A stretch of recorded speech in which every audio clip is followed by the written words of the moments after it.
Assalamualaikum warahmatullahi wabarakatuh. Bismillahirrahmanirrahim. Alhamdulillahirabbil alamin. Alhamdulillahilladzi arsala rasulahu bil huda wa dinil haqq liyudhhirahu 'alad dini kullih walau karihal musyrikun. Asyhadu an la ilaha illallah wahdahu la syarika lah wa asyhadu anna Muhammadan 'abduhu wa rasuluh. Allahumma shalli wa sallim wa karrim wa 'azzim wa barik 'ala Muhammad wa 'ala alihi wa sahbihi ajma'in wa man tabi'ahum bi ihsanin ila yaumiddin. Sama-sama kita muliakan Ketua Pembangunan Masjid Hidayah, para pengurus MT, para pengurus masjid, para sesepuh, para tokoh masyarakat, para ahli ilmu, ahli ibadah, bapak-bapak, ibu-ibu, hadirin, saudara-saudara sekalian yang dimuliakan Allah Subhanahu wa taala. Semoga kehadiran kita di tempat yang mulia ini menjadi wasilah bagi kebaikan-kebaikan kita, amalan-amalan kita, dan juga semua hal yang berkait dengan kemaslahatan kita di dunia. Dan semoga Allah Subhanahu wa taala menjauhkan kita dari berbagai musibah, dari berbagai kesulitan di dalam kehidupan kita ini. Amin ya rabbal alamin. Pagi ini insyaallah kita lanjutkan kajian surah Hud ayat yang ke-5. Surah Hud ayat yang ke-5, juz 11.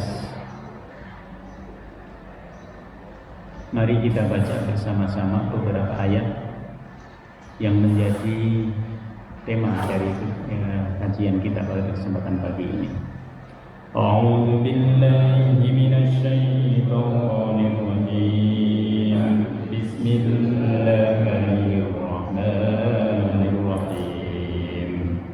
Ala innahum yasnuna sudurahum liyastaghfu min ala hina yastaghshuna thiyabahum ya'lamu ma yusirruna wa ma yu'linun innahu 'alimun bidhatis sudur wa ma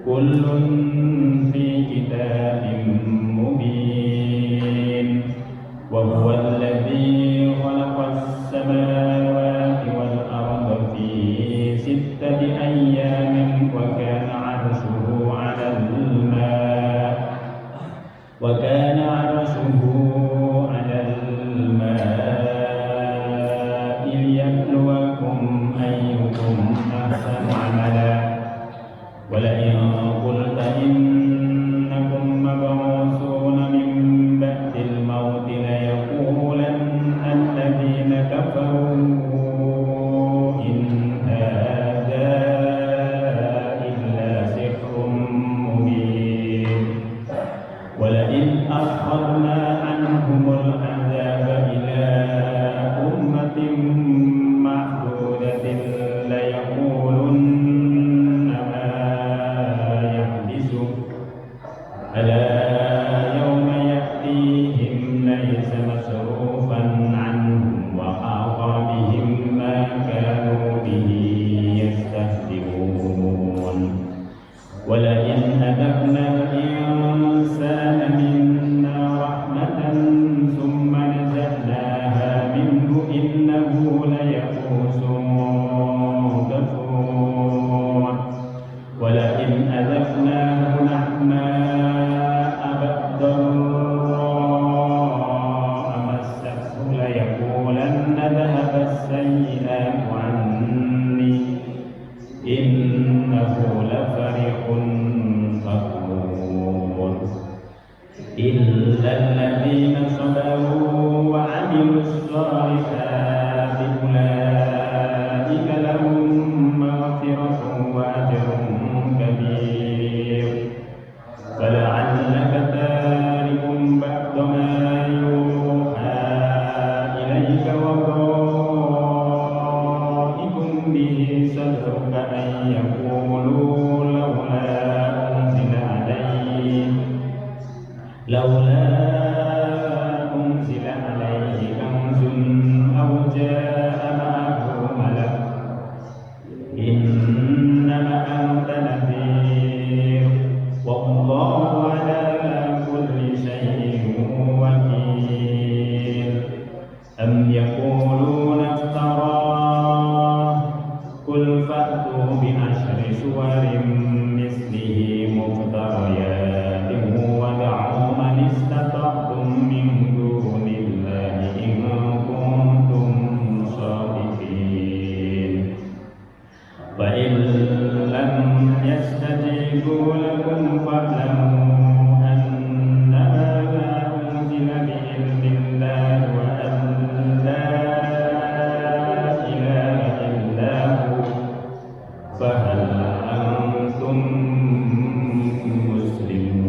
Bismillahirrahmanirrahim. Ala, ingatlah, innahum, sesungguhnya mereka orang-orang musyrik. Ayat ini masih berkaitan dengan 1 sampai 4 ayat sebelumnya. 1 sampai 4 ayat sebelumnya menjelaskan bahwa Al-Quran itu merupakan kitab yang disusun oleh Allah Subhanahu wa Ta'ala dengan rapi. Kemudian dijelaskan secara terperinci hukum, ketentuan, isyarat-isyarat yang ada di alam semesta. Semuanya itu sebenarnya sebagai petunjuk bagi manusia di dalam menjalani kehidupannya. Tetapi bagi sebagian orang, Al-Quran itu tidak dianggap, sehingga mereka tidak percaya pada Allah, tidak percaya pada firman Allah di dalam Al-Quran. Sampai pada ayat ini lalu Allah mengingatkan, ala, ingatlah, innahum, sesungguhnya mereka orang-orang musyrik itu yathnuna sudurahum, memalingkan dada mereka. Yathnuna sudurahum. Yasnun ini artinya menjadikan dua. Menjadikan dua itu berarti melipat. Jadi sesuatu yang aslinya satu kita jadikan dua. Ketika kita tidak suka terhadap sesuatu maka kita tutup. Yang disebut dengan yasnun. Sehingga pada ayat ini diartikan dengan mereka memalingkan dada mereka karena mereka nggak mau mendengar Al-Quran. Nah, ini nanti dilakukan oleh orang musyrik yang ada di Mekah. Kalau ibu lihat terjemahannya di sini orang munafik. Nah, kenapa disebut orang munafik? Sebenarnya ini aslinya untuk orang musyrik yang ada di Mekah. Nanti hal yang sama terjadi di Madinah. Karena orang-orang munafik itu baru muncul nanti di Madinah. Kalau di Mekah itu dikatakan oleh mayoritas ulama itu bisa disebut tidak ada orang munafik, nggak seperti di Madinah. Karena di Mekah itu kalau dia menyembah berhala, ya dia akan berada di situ. Kalau dia nggak begitu, dia akan mengikuti Nabi Muhammad. Jadi nggak ada yang di tengah-tengah. Tapi begitu nanti sampai di Madinah ada ahlul kitab, orang-orang Yahudi. Inilah orang-orang yang munafik, seakan-akan menjadi pengikutnya Nabi, ikut dalam jamaahnya Nabi, ikut sholat bahkan. Tetapi begitu mereka nanti keluar dari jamaah itu, mereka melakukan perbuatan yang merongrong apa yang telah menjadi kebijaksanaannya Nabi. Maka di sini terjemahan yang tepat itu kalau diterjemahkan orang musyrik dan orang munafik. Ini bukan hanya terjadi pada saat dulu, tapi terjadi pada saat sekarang. Maka kalau kita lihat sekarang, orang-orang yang tidak beriman kepada Allah itu juga yathnuna sudurahum, mereka melipat hatinya, melipat dadanya. Apa artinya? Mereka alergi dengar Al-Quran. Jangankan Al-Quran, ada azan aja mereka alergi, mereka nggak mau. Nah itu termasuk yasnuna sudurahum. Padahal yang bisa menyembuhkan sakit hati mereka, penyakit-penyakit yang ada dalam hati mereka itu Al-Quran. Yang bisa menghilangkan sifat kemunafikan, yang bisa menghilangkan sifat kemusyrikan itu adalah Al-Quran. Tapi justru mereka benci. Yasnuna sudurahum. Kalau dengar Al-Quran itu alergi dia, langsung perlu obat. Tapi kalau dengar musik dangdut gitu, nggak alergi dia, nah, senang badannya. Nah itu. Ini yang disebut yasnuna sudurahum. Karena itu nanti akan ada orang-orang yang alergi terhadap semua yang berkaitan dengan Al-Quran, keislaman, dan lain sebagainya. Yasnuna sudurahum. Untuk apa tujuannya? Liyastahfu minhu, untuk menyembunyikan diri dari Nabi. Jadi untuk menyembunyikan diri dari Nabi. Jadi kalau mereka berada di dalam barisan, sebenarnya mereka tidak betul-betul menunjukkan diri. Mereka itu dari sikapnya saja sudah kelihatan. Ini sebenarnya nggak gentle. Karena orang munafik itu memang tidak bisa berlaku gentle. Karena mereka hatinya itu di antara dua hal. Percaya, tidak percaya sepenuhnya, mau melawan kepada Rasul dan para sahabat juga tidak secara terang-terangan. Sehingga mereka melakukan kegiatan yang sembunyi-sembunyi. Liyastahfu minhu. Ala, ingatlah, khina yastaghsuna siyabahum, ketika mereka menutupi fisik mereka. Tadi bersifat batin, sekarang bersifat fisik. Ketika mereka menutupi diri mereka, yasnuna siyabahum, dengan baju mereka. Apa artinya? Ketika mereka melakukan perbuatan-perbuatan yang secara fisik itu sebenarnya bertentangan dengan mereka orang-orang yang muslim sejati, ya'lamu ma yusirruna wa ma yu'lin. Allah dan nabinya itu mengetahui. Allah dan nabinya mengetahui apa yang mereka sembunyikan dan apa yang mereka zahirkan. Ayat ini memberikan penegasan kepada kita bahwa siapapun dia dari makhluknya Allah Subhanahu wa ta'ala, itu enggak ada yang tersembunyi bagi Allah. Semua hal, termasuk kata-kata hati yang ada di dalam hatinya. Kata-kata hati kita ini kan enggak ada yang tahu kecuali kita. Tapi ada pihak yang tahu. Pihak yang selalu tahu itu adalah Allah Subhanahu wa ta'ala. Maka sesungguhnya kalau orang itu bersikap musyrik atau munafik, atau kita tidak sepenuhnya melakukan sesuatu, itu sebenarnya Allah mengetahui. Karena itu dalam agama Islam kita diperintahkan oleh Allah Subhanahu wa ta'ala untuk satu hal antara kata dan perbuatan. Supaya apa? Supaya hati kita ini tenang. Kalau kita ini tidak totalitas melakukan sesuatu, hati kita ini menjadi tidak tenang. Ini antara begini, ini nggak enak, begitu. Tapi kalau hati kita ini totalitas, betul-betul sudah mantap, diikhlaskan kepada Allah Subhanahu wa ta'ala, maka itu akan menjadi pengobat hati yang ada di dalam hati kita, hati sanubari kita. Maka ayat ini menegaskan kepada kita, Allah Subhanahu wa ta'ala itu mengetahui ketika kita bisa sepenuh hati atau kita separuh hati.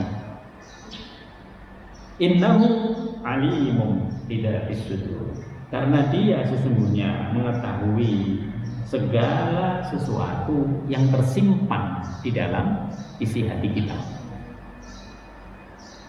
Makanya tadi kami sebut kata hati apapun itu Allah Subhanahu wa ta'ala mengetahuinya.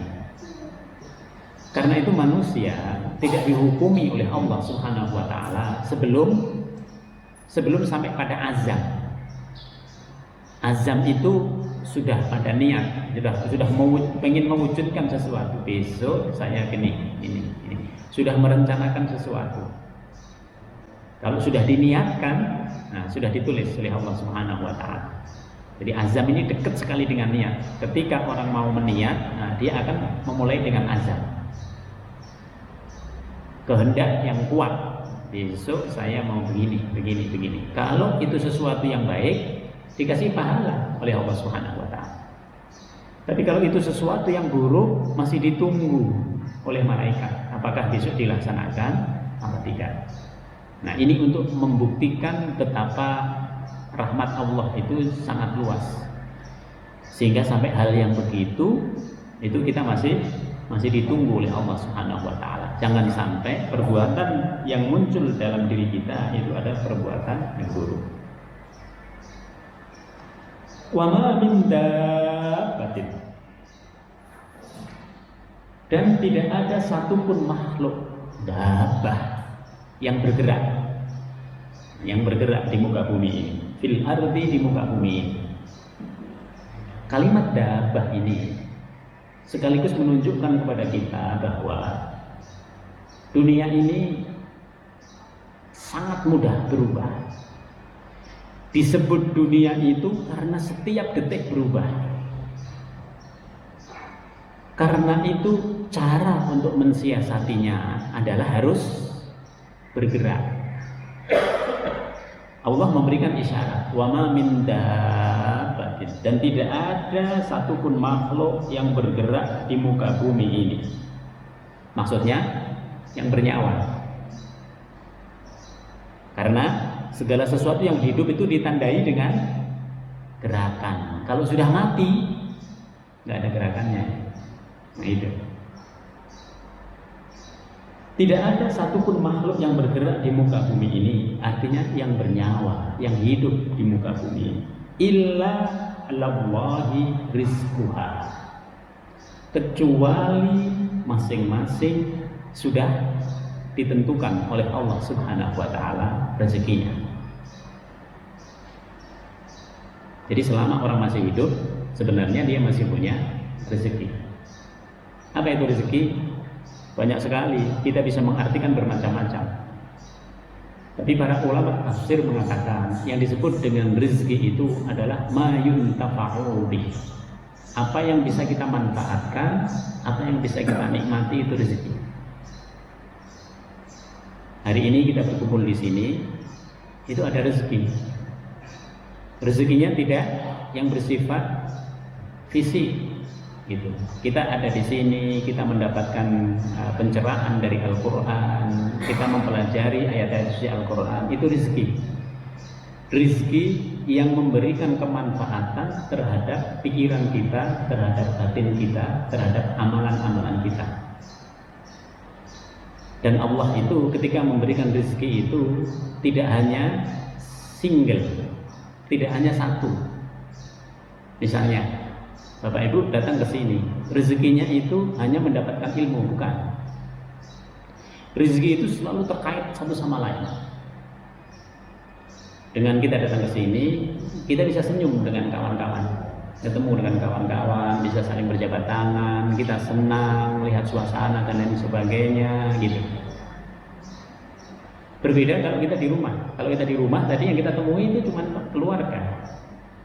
Kita bangun, belum tentu kita senyum, ya kan? Belum tentu senyum. Gitu. Terus apalagi yang kita dapat? Begitu kita ada di sini, itu nanti ada orang yang memberi rezeki kepada kita, ada makanan yang diberikan, itu rezeki. Jadi rezeki itu saling terkait, dan rezeki itu tidak selalu tunggal. Ketika kita menikmati sesuatu, itu bukan hanya single.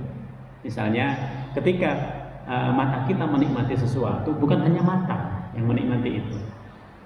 Hati kita juga ngerasa senang, badan kita juga ngerasa senang. Nah, itu semua terkait. Indera kita ngerasa senang dan lain sebagainya. Nah, maka pada ayat ini Allah Subhanahu wa taala ingin menegaskan bahwa semua yang diberi hidup oleh Allah berarti masih ada rezekinya.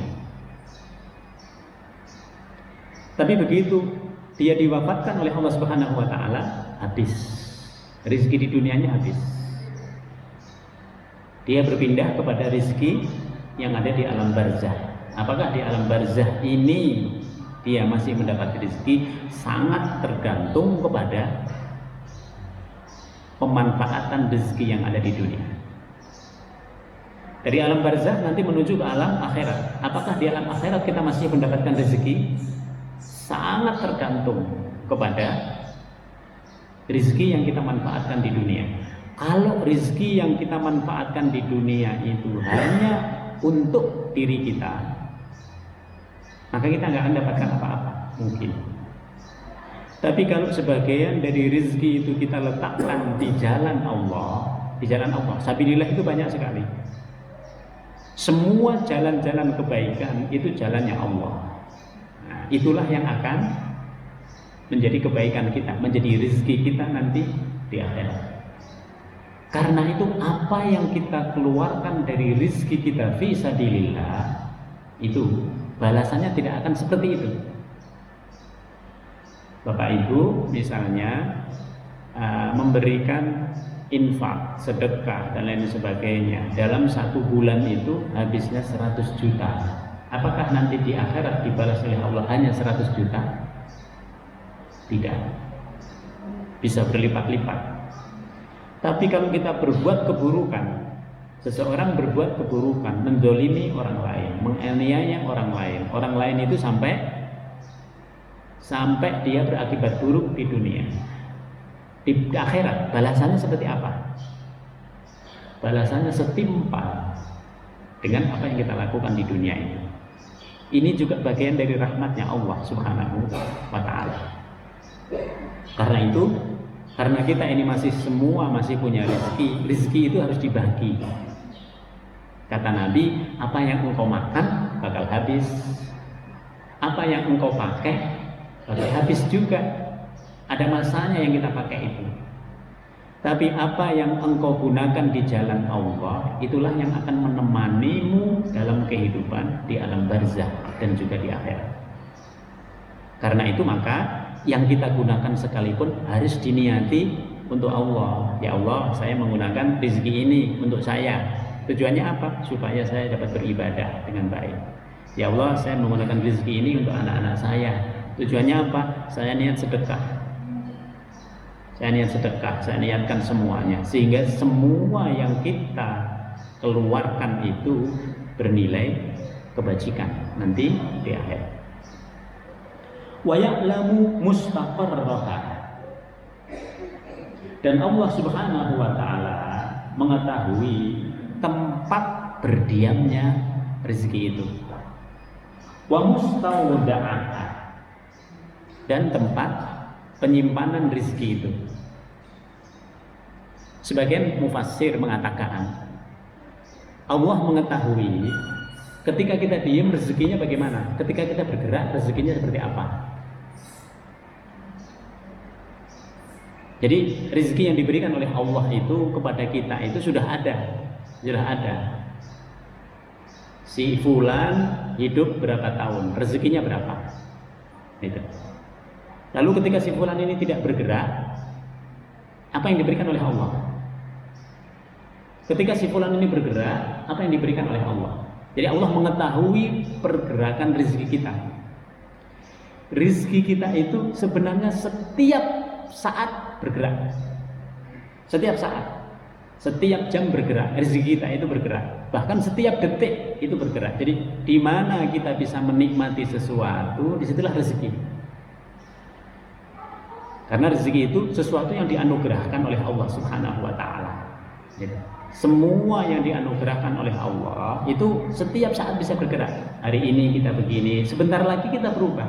Begitu kita bergerak sedikit kita berubah. Begitu kita bergerak sedikit kita berubah. Karena itu bagaimana menjadikan diamnya kita itu juga menghasilkan rezeki. Itu artinya kita harus mengaitkan kita dengan orang lain.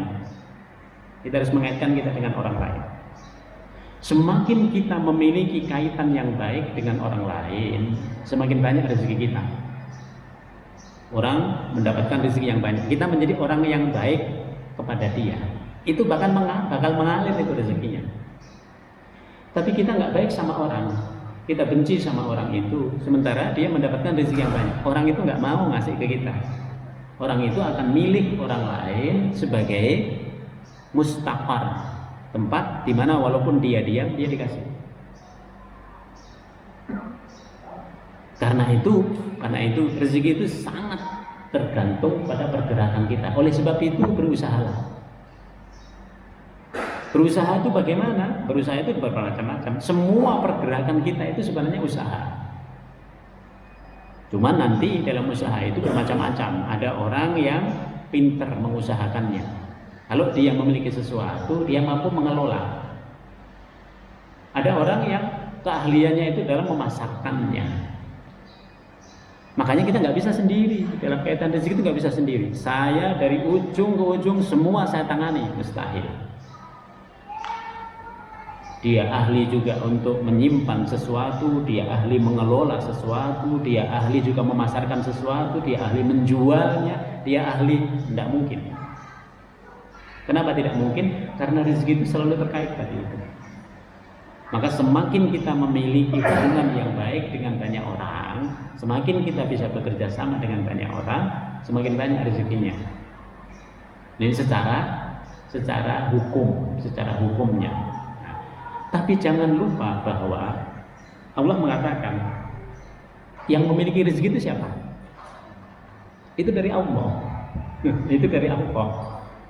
Maka rezeki yang kelihatannya secara hukum alam itu harus terkait satu sama lain itu juga harus dimintakan kepada Allah. Supaya apa? Supaya ketika rezeki itu berkurang sedikit, nah hati kita tetap santai, kita tetap bisa sabar. Ketika rezeki itu kita naik, kita juga tidak sombong diri. Jadi orang itu akan tetap dia dalam keadaan sabar kalau dia memang bisa memposisikan bagaimana dia dengan Allah, dengan manusia. Bagaimana dia meminta kepada Allah Subhanahu wa taala, bagaimana dia berlaku baik kepada manusia. Maka di sini Allah mengatakan wa ya'lamu mustaqarraha wa mustaudaha. Sebagian dari para mufassir mengatakan Allah itu mengetahui sejak engkau berada, rezekimu berada di dalam janin ibu, wa mustaqarraha wa mustaudaha, sampai engkau meninggal dunia. Inti dari mustaqar wa mustaudah ini adalah bahwa Allah mengetahui pergerakan rezeki kita, itu Allah mengetahuinya. Oleh sebab itu rezeki yang kita miliki itu memang harus diletakkan di jalan Allah sebagiannya. Pikiran kita, tenaga kita, rezeki kita, apa yang kita miliki sebagiannya itu harus kita gunakan di jalan Allah Subhanahu wa taala. Kullun fi kitabil mubin. Semuanya sudah berada di dalam catatannya Allah, kitab yang mubin, kitab yang nyata, sudah tertulis semuanya. Apa yang bisa merubah kita? Yang bisa merubah kita adalah doa dan pergerakan kita tadi itu. Nah, makanya pergerakan dan doa itu menjadi sangat penting. Kalau kita hanya bergerak saja tanpa kita mendekat kepada Allah, kita bisa stres. Kita mendekat sama Allah saja tanpa kita bergerak, kita kalah sama yang lain. Karena orang lain lebih hebat daripada kita. Karena itu dua-duanya ini perlu. Jadi pada saat mana kita harus berdoa kepada Allah Subhanahu wa taala? Pada saat tentu di sepertiga malamnya itu kita harus berdoa pada Allah. Pada saat kita harus bekerja, ya kita bekerja. Di situ. Wa huwallazi khalaqas samawati wal arda fi sittati ayyam. Dan dialah Allah yang memiliki rezeki tadi, yang menciptakan alam semesta ini fi sittati ayyam, dalam 6 hari. Harinya Allah berbeda dengan harinya manusia. Hari kita sekarang ini di dunia ini 24 jam. Berbeda dengan hari yang akan kita lalui di alam barzah. Berbeda juga dengan alam akhirat. Karena itu para ilmuwan mengatakan ada hari yang mekanik. Yang mekanik itu yang berdasarkan detak jantung jamnya itu. Sekarang jam 5.45 terus bergerak mekanik gitu. Ada yang jamnya itu berdasarkan kesenangan kita. Ada waktu yang didasarkan pada keadaan kita. Apa contohnya? Kalau kita lagi senang, nggak kerasa itu sejam. Nah, maka yang disebut dengan waktu itu sesuatu yang bisa kita nikmati. Ketika kita bisa menikmati sesuatu dengan nyaman, maka nggak berasa itu berlalunya waktu yang mekanik itu. Tapi kalau kita mengalami sesuatu yang sulit, terasa sekali ini waktu yang mekanik ini. Aduh, lama sekali kok saya udah, nah gitu. Padahal buat orang lain, nah, makanya di sini diperlukan penyesuaian. Bagaimana kita bisa menikmati kehidupan ini dengan waktu yang ada di dalam perasaan kita. Sehingga ketika melakukan berbuat apa-apa, nanti kita menjadi tenang, lebih santai, udah kita nikmati. Nah, sehingga waktunya itu adalah waktu yang ada di dalam hati kita. Fi sittati ayyam ini juga diartikan oleh sebagian mufassir itu dengan periode, 6 periode. Nggak ada yang tahu periodenya itu. Kenapa nggak ada yang tahu? Karena ketika Allah menciptakan alam semesta ini, Allah belum menciptakan yang lain. Yang pertama diciptakan itu arasnya Allah, lalu Allah menciptakan alam semesta. Jadi tidak ada yang tahu, tidak ada yang tahu. Wa kana arshuhu 'alal ma'. Dan Allah arasnya itu, singgasananya itu di atas air. Apa artinya ini? Artinya segala sesuatu itu memang tercipta itu dari air. Sebagian ulama mengatakan itu di bawah arasnya Allah itu ada uap. Uap itulah yang nanti berubah menjadi air. Jadi di atas alam semesta ini itu ada arasnya Allah Subhanahu wa ta'ala. Aras itu sesuatu yang beratap. Disitulah letak kita Mubin tadi. Itu kitab Allah yang menulis keadaan kita dari waktu ke waktu itu ada di situ. Nah, itu yang disebut dengan aras. Wa kana arshuhu 'alal ma'. Liyabluwakum ayyukum ahsanu amala. Apa hukumnya? Allah menciptakan alam semesta, lalu Allah menciptakan arasnya, singgasananya itu untuk menguji manusia. Ayyukum ahsanu amala. Siapa di antara kita yang paling baik amalnya? Apa artinya? Nah, ini perlu penjelasan. Penjelasannya itu antara lain, alam itu diciptakan oleh Allah sebagai alam yang makrokosmos, alam yang besar. Ada alam yang kecil. Alam yang kecil ini yang disebut dengan manusia.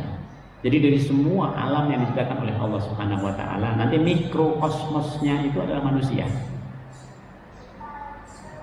Apa maksudnya?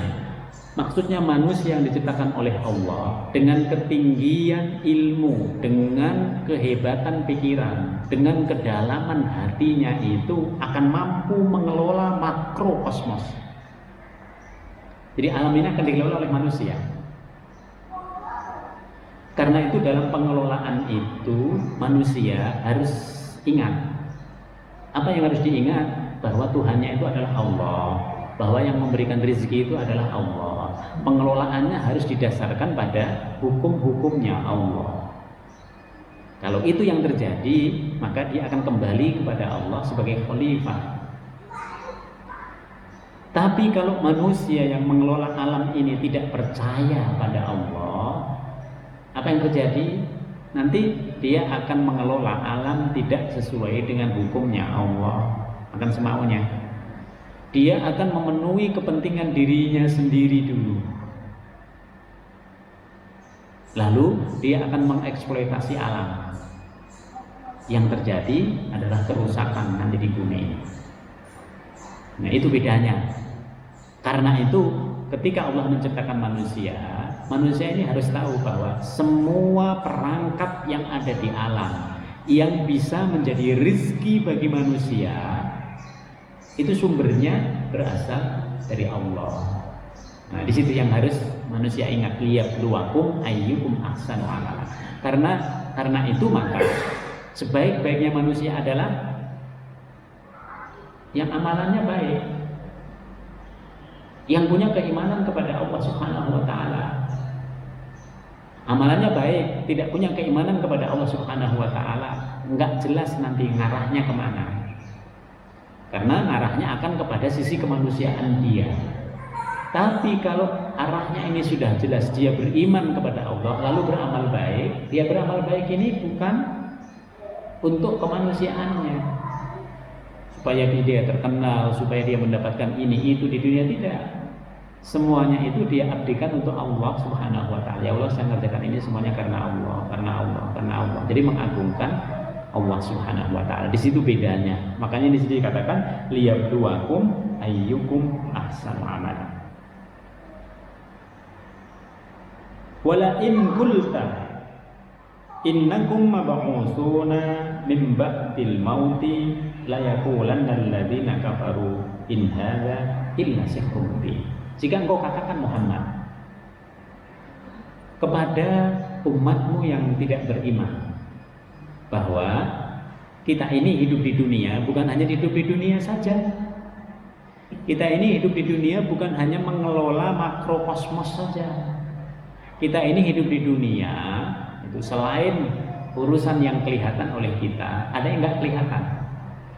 Yang nggak kelihatan itu apa? Bahwa semua yang kita lakukan itu akan dibalas nanti di akhirat. Kita akan hidup lagi setelah kita dimatikan oleh Allah Subhanahu wa taala. Nah, itu yang harus disadari oleh manusia. Ketika itu disampaikan oleh Nabi kepada orang yang tidak beriman, apa kata orang beriman? Oh, ini sihir, ini mengada-ada. Dia mengatakan itu sihir. Padahal alam semesta ini berasal dari Allah. Lalu Allah menciptakan petunjuknya. Petunjuknya itu berupa kitab. Termasuk salah satunya adalah Al-Quran.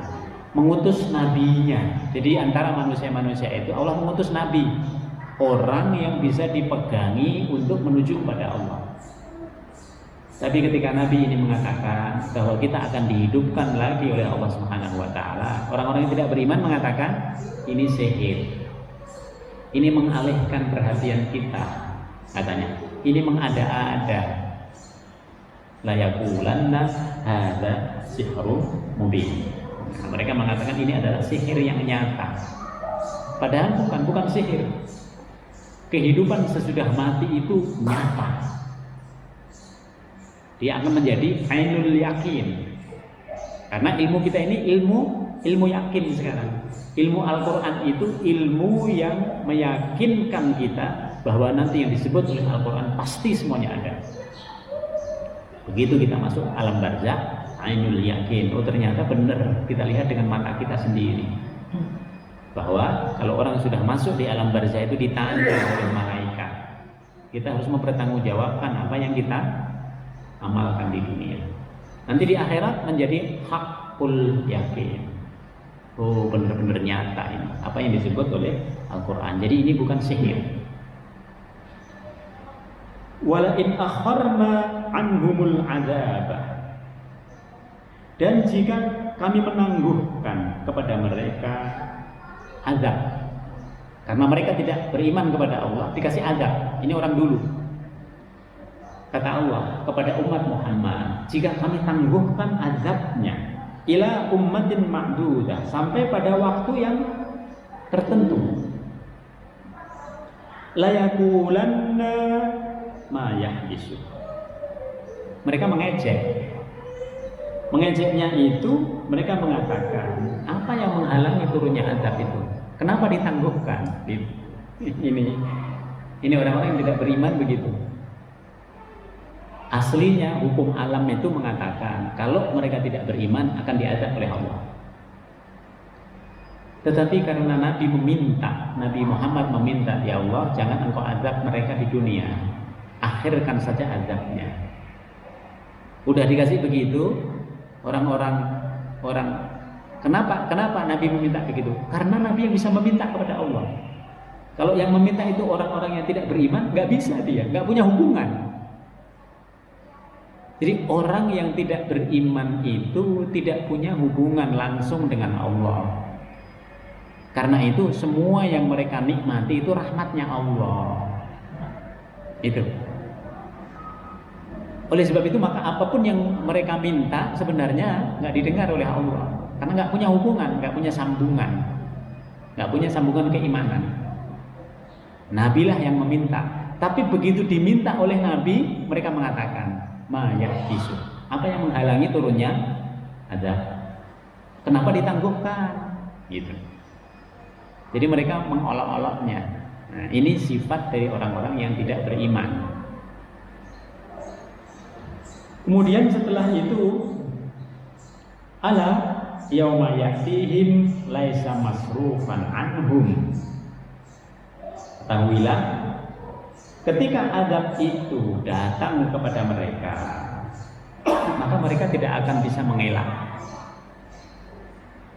Bapak Ibu bisa lihat, ketika azab itu diturunkan oleh Allah kepada orang-orang yang memusuhi Nabi, dari zaman Nabi Nuh alaihissalam sampai Nabi Musa alaihissalam, nggak ada yang terlewat, nggak ada. Semua dihabisi oleh Allah Subhanahu wa Ta'ala.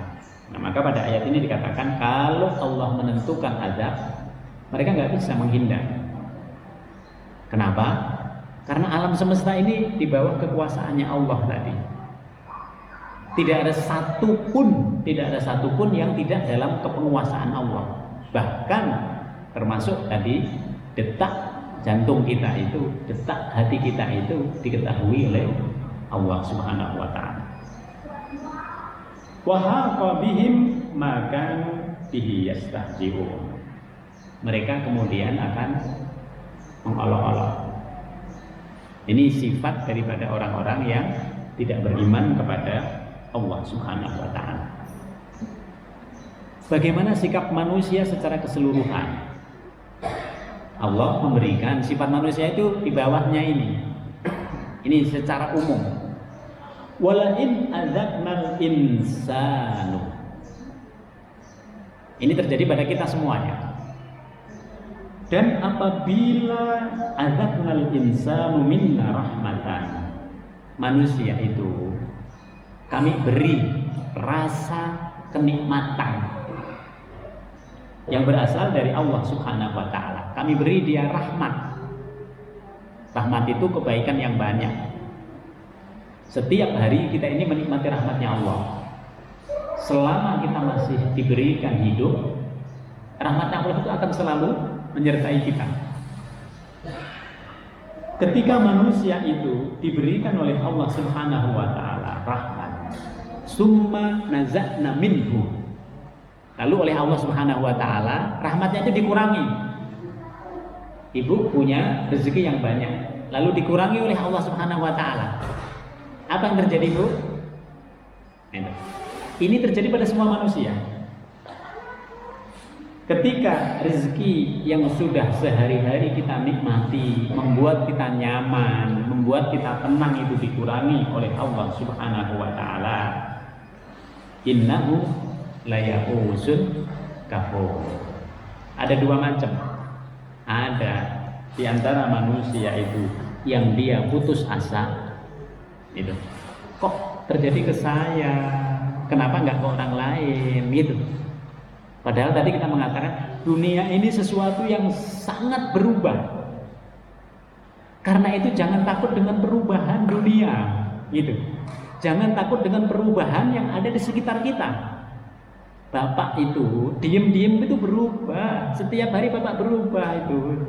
Coba seandainya pertumbuhan daripada rambut kita ini ketahuan, itu Bapak berubah itu. Rambut yang dulunya hitam pelan-pelan jadi putih gitu. Kekuatan gigi kita ini setiap saat berubah. Anak-anak kita itu berubah gitu. Maka jangan takut pada perubahan, jangan takut pada perubahan. Ada orang yang takut pada perubahan sehingga dia nggak pengen berubah, nggak bisa. Kalau nggak pengen berubah ada di kuburan itu. Nah, itu. Kalau nggak pengen berubah, kalau dunia ini pasti berubah. Maka ketika kita diberikan oleh Allah Subhanahu wa Ta'ala nikmat yang membuat kita tenang, rahmat yang membuat kita nyaman, ketika itu dikurangi oleh Allah, apa yang terjadi? Ada yang putus asa. Kalau gitu saya nggak perlu nyembah Allah lagi, nah, gitu. Kalau gitu saya nggak perlu ini taat banget. Saya taat juga nggak dikasih rezekinya oleh Allah. Begitu. Layak usun. Ada yang kafur, bahkan ada yang ingkar. Nah, nggak ada artinya itu saya masuk Islam. Nah, mendingan saya nggak usah sholat, nggak usah apa-apa. Saya kerja aja habis-habisan. Apa yang terjadi? Dia dapat di dunia. tapi dia akan miskin di akhirat. Nah, di situ. Innahu la ya'uqun kafur. Jadi ini sikap hampir semua manusia. Semua manusia punya potensi ini, punya potensi putus asa, punya potensi dalam bahasa Jawa itu istilahnya, udahlah saya nggak mau lagi itu. Apa ini istilahnya kalau dalam bahasa Indonesia?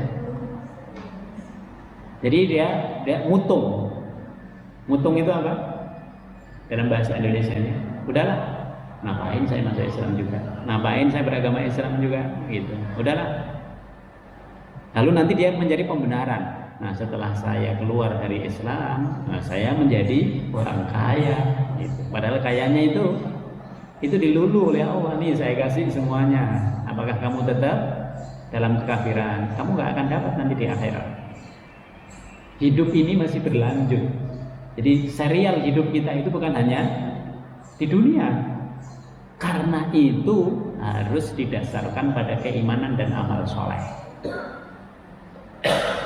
Ini sikap yang pertama. Kalau kita mendapatkan sesuatu yang membuat kita nyaman, dikurangi oleh Allah Subhanahu wa taala, hati kita bisa, paling tidak hati kita ini bisa menduga yang bermacam-macam. Gitu. Walain adaknahu na'ma. Tapi ketika manusia itu diberikan oleh Allah Subhanahu wa taala berbagai kenikmatan, na'ma. Allah menggunakan kalimat jamak dari ni'am. Padahal tadi saya sebut, satu kenikmatan itu tidak berdiri sendiri. Kenikmatan itu selalu terkait. Kita makan enak, ya, kita makan enak di mulut, terasa enak sekali. Apakah cuma mulut yang terasa? Oh enggak, pikiran juga terasa kita. Kemudian tubuh kita juga menikmatinya itu. Jadi banyak hal. Ketika nikmat itu kita nikmati, itu banyak hal. Maka di sini Allah menggunakan kata na'ma. Saking banyaknya. Ketika manusia itu diberikan oleh Allah Subhanahu wa taala kenikmatan-kenikmatan yang banyak, ba'da dharra, setelah dia mengalami bencana, setelah dia mengalami musibah, setelah dia mengalami sesuatu yang menyulitkan dia, ini dharra. Masakhu layakulanna dhahabas sayyi'atu anni. Yang pertama-tama manusia itu akan bersikap sombong. Dia mengatakan, nah udah selesai itu, sudah saya lalui semuanya dengan baik, sekarang saya dalam keadaan yang sudah baik. Jadi ketika manusia itu berhasil melakukan sesuatu, kebanyakannya itu muncul sikap sombong, walaupun sombongnya itu berbeda-beda antara satu dengan yang lainnya. Ada yang mengatakan, saya selalu bisa. Nah, itu. Nah, muncul sikap sombongnya itu. Dia lupa bahwa itu terkait dengan Allah. Di situ. Kadang-kadang manusia muncul sendiri, ininya itu muncul sendiri. Dia lupa bahwa segala sesuatu yang baik dan yang buruk itu selalu terkait dengan Allah. Maka di sini dikatakan dahabat as-sayyi'atu anni, itu sudah lewat itu. Sudah berlalu nih segala kesulitan-kesulitan saya. Padahal dunia ini masih tetap bisa berubah-ubah tadi itu. Innahu lafarihun fakhur. Sesungguhnya dia merasa gembira. Dia merasa gembira. Nah, pasti itu gembira. Yang kedua, fakhur. Dia juga ngerasa bangganya itu melebihi dari yang seharusnya. Ini fakhur. Karena itu nggak boleh kalau kita berhasil sesuatu, lalu kita sekarang kan, ayo kita ekspresikan kebahagiaan kita, kan begitu. Wah, diekspresikan dengan bermacam-macam. Begitu kena musibah, nggak siap dia. Jadi boleh kita berbangga, boleh kita berbahagia, tapi kalimat yang pertama itu harusnya berbunyi Alhamdulillah. Kalau kita mengucapkan Alhamdulillah, itu bukan kita yang muncul. Saya pernah menyampaikan kepada guru Prof. Quraish Shihab, beliau pernah mengirim saya sampai ke Abu Dhabi itu. Kemudian saya sampaikan, Prof, saya Haryadi segala macam, alhamdulillah kita sudah pulang dari Abu Dhabi segala macam, ini segala macam, terima kasih atas ininya Prof. Apa jawabannya? Alhamdulillah. Hanya itu. Kalau kita kan nggak, oh iya kamu kan dulu kalau ini segala macamnya muncul. Ini cuma satu kata dan nggak muncul yang lain. Alhamdulillah. Jadi kalimat alhamdulillah itu mengembalikan semua kebaikan kita itu kepada Allah. Makanya kalau ada apa-apa, ibu dipuji sama orang, oh ibu cantik sekali, ini segala macam. Oh iya dong, ini kan begini jadi itu. Nah itu. Tapi kalau ibu mengatakan alhamdulillah, selesai. Orang itu juga mau ngomong lagi-lagi repot. Itu. Tapi kalau ibu tadi ngomong, oh iya dong begini, oh ibu pakai apa kira-kira ya, panjang itu. Nah, bisa 5 menit itu baru selesai itu. Nah, di situ. Nah, maka kalimat alhamdulillah ini kalimat yang menghentikan sisi-sisi kebahagiaan kemanusiaan kita itu kepada Allah Subhanahu wa taala. Illal ladzina sabaru. Yang enggak seperti itu adalah orang-orang yang sabar. Apa artinya sabar Bapak Ibu sekalian? Orang yang mengetahui bagaimana dia harus meluapkan perasaan dia kepada Allah juga kepada manusia. Sabar. Orang yang terkendali semua sisinya, baik dari sisi emosional maupun spiritualnya. Terkendali. Jadi orang yang bisa sabar itu orang yang bisa mengendalikan. Ketika dia dalam keadaan kesulitan, dia nggak kelihatan bahwa dia mengalami kesulitan. Itu makanya kalau ada kesulitan nggak perlu diceritain, kita rasain aja. Ya Allah, masih begini. Kita rasain aja. Oh nikmat juga itu merasakan kesulitan. Itu ada nikmatnya sih. Oh nikmat, indah begini. Nah, begitu kita lepas dari kesulitan, ya Allah, itu nikmatnya luar biasa. Jadi kesulitan dan juga anugerah dari Allah itu masing-masing punya rasa nikmatnya. Bagi siapa? Bagi orang yang sabar. Coba kita rasakan semua kesulitan-kesulitan kita. Begitu udah kita lewatin kesulitan itu sedikit sekali itu. Kita mengalami kesulitan begini, itu kalau udah kita lewatin, sekarang mendapatkan kenikmatan, itu nggak berasa. Dibandingkan dengan kenikmatan Allah, masih jauh kenikmatan Allah. Maka jadilah orang yang sabar. Sabar itu apa? Yang pertama, selalu mengembalikan kepada Allah. Sabar itu apa yang pertama? Yang kedua, selalu terkontrol emosinya. Sabar. Itu sabar ini, Pak Sabar ini berat ini jadi Pak Sabar ini. Karena ini tidak bertepi. Ada seorang yang mengatakan, kalau kita mendapatkan kesyukuran, kalau kita mendapatkan kenikmatan, maka wajib bagi kita itu untuk bersyukur. Sampai kapan? Selama-lamanya. Tapi ketika kita mendapatkan musibah, kesulitan, dan lain sebagainya, kita harus bersabar. Sampai kapan? Sampai tidak bertepi. Jadi sabar itu nggak ada tepinya. Jadi syukur dan sabar itu harus dua-duanya, bagaikan 2 koin mata uang. Syukur, sabar, syukur, sabar, syukur, sabar. Kalau orang itu sudah tingkatannya tinggi, tingkatannya para nabi, Bu, apa yang terjadi? Semuanya menjadi syukur. Dapat apapun, syukur. Mengalami apapun, syukur. Dia bersyukur. Jadi kesyukuran yang ada, bahkan ibadah, kita sholat, kita segala macamnya, itu syukur. Karena yang muncul hanya kesyukuran. Maka tidak ada habisnya seorang nabi itu bersyukur kepada Allah. Tidak ada habisnya.